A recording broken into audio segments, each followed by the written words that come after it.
Olha, um dos desejos do presidente do Supremo Tribunal Federal, Edson Fachin, é implementar um código de ética na Corte. A medida divide opiniões no Supremo e quem traz todo o panorama sobre o assunto é o Misael Mainetti. Um grande desafio para o presidente do Supremo Tribunal Federal, ministro Edson Fachin, em 2026. Aprovar um código de ética para a magistratura. Na sessão de encerramento, Fachin defendeu o diálogo sobre o tema com os colegas em busca de transparência e rigor técnico. A democracia constitucional é, como já se observou, com acerto, uma Constituição permanente que demanda vigilância institucional, responsabilidade decisória e permanente atenção à legitimidade das Cortes. Cabe-nos, assim, exercer nossas atribuições com rigor técnico, sobriedade e consciência histórica. Não poderia, nessa direção, deixar de fazer referência à proposta ainda em gestação de um conjunto de diretrizes éticas para a magistratura. Considerando o corpo expressivo que vem espontaneamente tomando o tema no debate público, dirijo-me à eminente ministra e aos eminentes ministros e também à sociedade brasileira para dizer que o diálogo será o compasso desse debate. O país precisa de paz e o judiciário tem o dever de semear paz. O Código de Conduta de Fachin, já apresentado a colegas e presidentes de outros tribunais, deve prever deveres gerais de integridade, imparcialidade e independência. Também impõe regras sobre manifestações públicas e participações em eventos por parte dos ministros. Além disso, sugere transparência sobre remunerações e benefícios recebidos em atividades externas e também a vedação à atuação de ex-ministros em processos ou articulações junto ao Supremo após o mandato.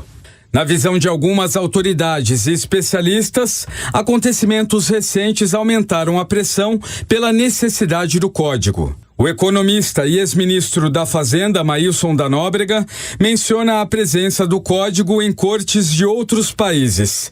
Também diz que, neste momento, existe uma certa desconfiança sobre o comportamento de alguns ministros do Supremo. Não é o primeiro no mundo, a Alemanha, inclusive, no qual se inspira o código, tem já há algum tempo, tem nos Estados Unidos recentemente, né? E ele é fundamental nesse momento em que há uma certa desconfiança com o comportamento de alguns dos ministros do Supremo Tribunal Federal, suspeita de conflito de interesse, suspeita de favorecimento, né? E o juiz do Supremo Tribunal Federal, ele tem que estar acima de qualquer suspeita. Eu acho que é um manifesto favorável aos ministros do Supremo. Tanto Maílson quanto outros cerca de 200 nomes, incluindo empresários, economistas, líderes religiosos e profissionais de diversos segmentos da sociedade civil assinaram um manifesto para a aprovação do Código de Ética.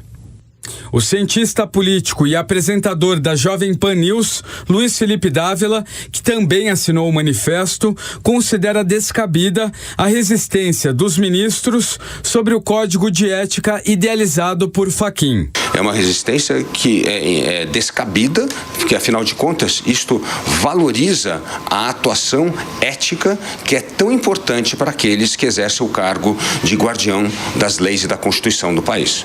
Entre as críticas ao projeto está a percepção de que a proposta pode expor divergências internas e fragilizar a imagem do tribunal, justamente quando o STF tenta manter coesão após casos de grande impacto político e jurídico recentes. Um dos principais desafios para a efetivação do conjunto de regras será conseguir o apoio necessário dentro da Corte.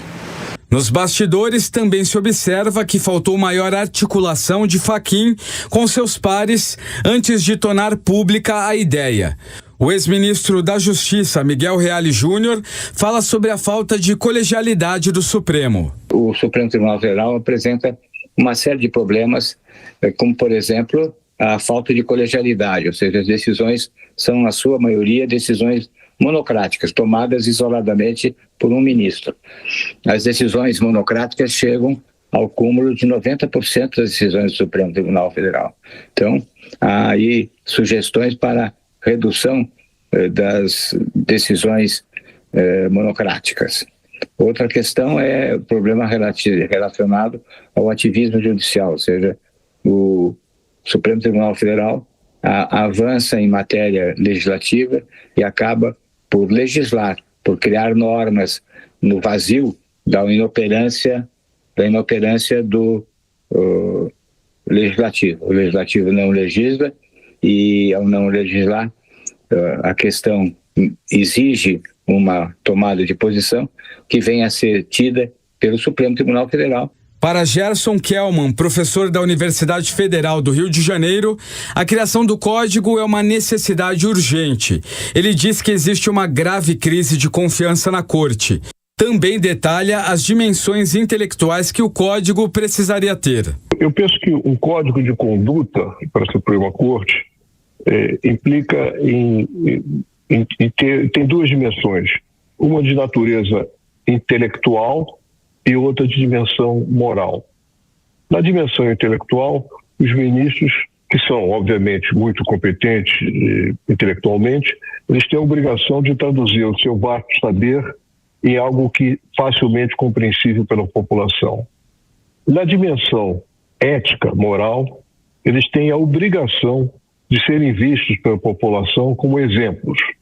E isso não é o que ocorre atualmente. Chico Alencar, deputado federal pelo PSOL do Rio de Janeiro, avalia que a Presidência da República, a Câmara dos Deputados, o Senado e muitos órgãos públicos têm conselhos ou códigos de ética devidamente escritos.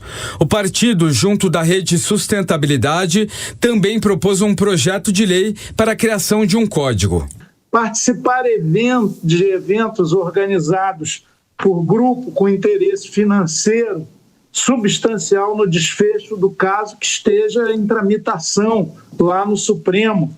E por aí vai. É sobre como agir com imparcialidade, firmeza, decisão, tomar um posicionamento e fazer com que ele seja reconhecido como algo que foi tomado a partir do julgamento dos fatos, dos elementos probatórios, documentais, testemunhais. Mas eu senti muita simpatia por parte dos deputados. Claro que alguns, como tem 60 processos no Supremo, eles têm aquela visão torta e torpe de que isso vai fustigar o Supremo. Não é nada disso, é para dar mais credibilidade, para valorizar o Supremo. O projeto não é contra o Supremo, pelo contrário, é a favor dele. Fachin também planeja estender os princípios do Código ao Conselho Nacional de Justiça e envolver o Observatório da Integridade e da Transparência no processo.